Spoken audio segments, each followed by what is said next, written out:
Eran tres, siempre los tres: Rosa, Pinín y la Cordera. Su hogar era el mundo rural y el prado.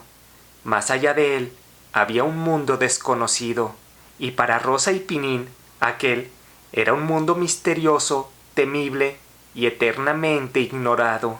La Cordera, a diferencia de sus dos amigos humanos, era un ser longevo, una vaca que gozaba del placer de vivir en paz bajo el cielo tranquilo de su tierra. Los pequeños niños pastoreaban a la Cordera y la querían como si fuera de la familia. Pero aquella paz se vio turbada cuando se inauguró el ferrocarril. La primera vez que la Cordera vio pasar el tren, se volvió loca, corría y saltaba, y el terror duraba un tiempo prolongado, aún después de que la máquina se alejase. Pero poco a poco la Cordera se fue acostumbrando a tal fenómeno, y supo que era un peligro que pasaba, una catástrofe que no representaba amenaza. El formidable monstruo de metal era solo escándalo. La Cordera redujo sus precauciones poco a poco hasta el punto de que ni siquiera miraba al tren cuando pasaba. El telégrafo y el ferrocarril solo eran vestigios de un mundo desconocido que desaparecía en la soledad del mundo tranquilo, solitario y rural en el cual vivían. Mañana sin fin, bajo los rayos del sol a veces, entre el zumbar de los insectos, la vaca y los niños pastores esperaban la proximidad del mediodía para volver a casa, y luego, tardes eternas de dulce tristeza silenciosa, en el mismo prado, hasta venir la noche, con el lucero vespertino por testigo mudo en la altura. Y Pinín y Rosa, los niños gemelos, teñida el alma de la dulce serenidad soñadora de la solemne y seria naturaleza, callaban horas y horas, después de sus juegos, sentados cerca de la Cordera, que acompañaba el augusto silencio de tarde en tarde con un blando son de perezosa esquila. En este silencio, en esta calma inactiva, había amores. Se amaban los dos hermanos como dos mitades de un fruto verde. A su vez, los dos hermanos amaban a la Cordera, la vaca abuela, grande, amarillenta, cuyo testuz parecía una dulce cuna. Y se podía decir que también la Cordera amaba a los gemelos encargados de apacentarla, pues la paciencia con que los toleraba, cuando en sus juegos ella los servía de almohada, escondite o montura, demostraba tácitamente el afecto que el animal les tenía. Por cierto, Antón, el padre de los gemelos, comprendió que había nacido para pobre cuando supo que no le era posible cumplir aquel sueño dorado que tenía de llegar algún día a tener un corral propio. Llegó, gracias a todos sus ahorros que eran resultado de mares de sudores, a comprar a la primera vaca, la Cordera, y no pasó de ahí, pues antes de comprar una segunda vaca, se veía obligado a pagar atrasos de la renta. La Chinta, la madre de los gemelos y esposa de Antón, había muerto 2 años después de que su marido comprara la vaca. Antes de morir extenuada de hambre y trabajo, miraba a la vaca, señalándola como salvación de la familia. Cuídenla, es su sustento, parecían decir los ojos de la pobre moribunda. El amor de los gemelos, una vez muerta su madre, se concentró entonces en la Cordera, a falta de un amor maternal que un padre severo difícilmente puede reemplazar. Un sábado de julio, mientras los niños dormían, Antón se llevó a la Cordera hacia Gijón. Su intención había sido venderla, pero no lo hizo porque nadie le había llegado al precio excesivo que él pedía, y era excesivo porque era un sofisma del cariño que le tenía a la vaca. Tal vez pedía mucho dinero por la vaca porque en el fondo no quería que nadie se la llevara. Pero Antón se decía a sí mismo: no es que no la quiera vender, son ellos los que no me pagan por la Cordera lo que en verdad vale. Pero ocurrió que a media semana, el mayordomo del dueño del corral se presentó a casa de Antón para exigirle la renta, pues el amo no esperaba más. Tendría que vender a la Cordera a vil precio. ¿Era eso o quedarse en la calle? El sábado inmediato Pinín acompañó a su padre al mercado. El niño miraba con horror a los contratistas de carnes, que eran los tiranos del mercado. Por fin, la cordera fue comprada en su justo precio. Se le hizo una señal en la piel y volvió al establo, solo que ya estaba vendida, ya era ajena. Pinín sollozaba en silencio. Rosa, al saber que ya habían comprado a la cordera y que vendrían en cualquier momento para llevársela, se aferró al testuz de la cordera, que inclinaba su cabeza a las caricias de Rosa. Se iba la vieja, pensaba con el alma destrozada Antón el huraño. Ella era una bestia, pero sus hijos no tenían otra madre ni otra abuela. Aquellos días, en el pasto del prado, el silencio era fúnebre.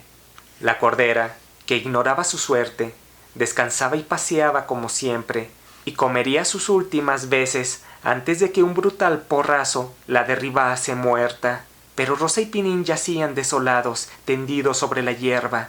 Miraban con rencor los trenes que pasaban, los alambres del telégrafo. Era aquel mundo desconocido, tan lejos de ellos por un lado y por otro, el que les arrebataba la cordera. El viernes, al oscurecer, vino un encargado del comprador por la res. Pagó, no sin antes beber un trago con Antón, pero éste estaba exaltado. Hablaba mucho sobre las excelencias y las cualidades de la vaca. El otro sonreía, porque las alabanzas de Antón eran impertinentes. Y es que Antón no quería imaginar muerta a la cordera, se la figuraba viva, trabajando, sirviendo a otro labrador, olvidada de él y de sus hijos, pero viva, feliz. En el supremo instante de la partida de la cordera, los niños se arrojaron sobre su amiga, besos, abrazos, hubo de todo. No podían separarse de ella. Los niños siguieron un buen trecho por la calleja, pero por fin hubo que separarse. Antón, malhumorado, clamaba desde casa: «Regrésense, niños, basta de tonterías». El padre gritaba de lejos, pero con lágrimas. Caía la noche. Por la calleja oscura, que hacían casi negra los altos setos, formando casi bóveda, se perdió el bulto de la cordera, que parecía negra de lejos. Después no quedó de ella más que el tintán pausado de la esquila, desvanecido con la distancia entre los chirridos melancólicos de cigarras infinitas. «Adiós, cordera de mi alma», gritaba Rosa deshecha en llanto. «Adiós, cordera», repetía Pinín, no más sereno. «Adiós», contestó por último, a su modo, la esquila, perdiéndose su lamento triste, resignado, entre los demás sonidos de la noche de julio en la aldea. Al día siguiente, muy temprano a la hora de siempre, Pinín y Rosa fueron al prado. Aquella soledad no lo había sido nunca para ellos, triste. Aquel día, el prado sin la cordera parecía el desierto. De repente silbó la máquina, apareció el humo, luego el tren.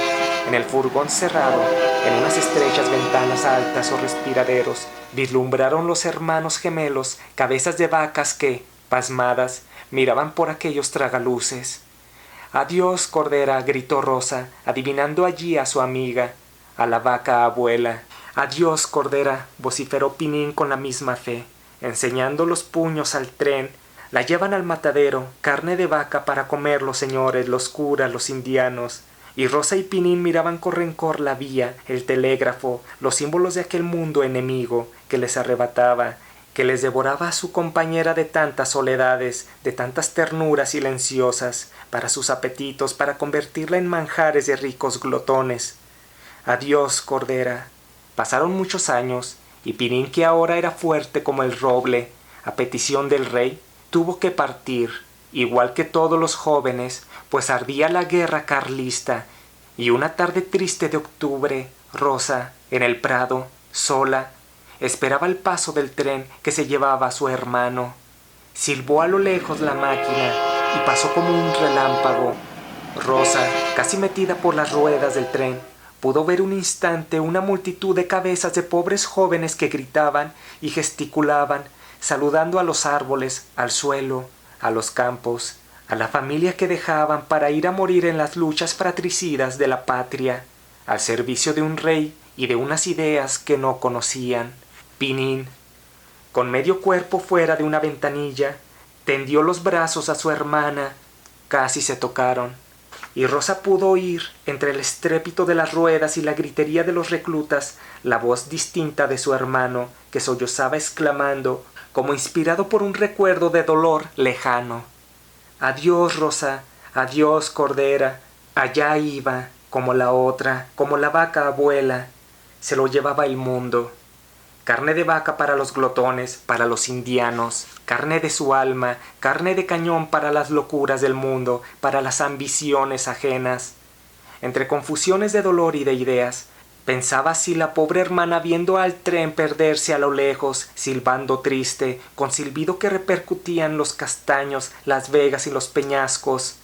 Qué sola se quedaba, ahora sí que era un desierto el prado. Adiós, Pinín, adiós, Cordera. Con qué odio miraba Rosa la vía manchada de carbones apagados, con qué ira los alambres del telégrafo. Oh, bien hacía la Cordera en no acercarse. Aquello era el mundo, lo desconocido que se lo llevaba todo. El viento cantaba en las entrañas del pino seco la canción metálica del tren. Ahora ya lo comprendía Rosa. Era canción de lágrimas, de abandono, de soledad, de muerte. En las vibraciones rápidas como quejidos, creía oír, muy lejana, la voz que sollozaba por la vía adelante. Adiós, Rosa, adiós, Cordera.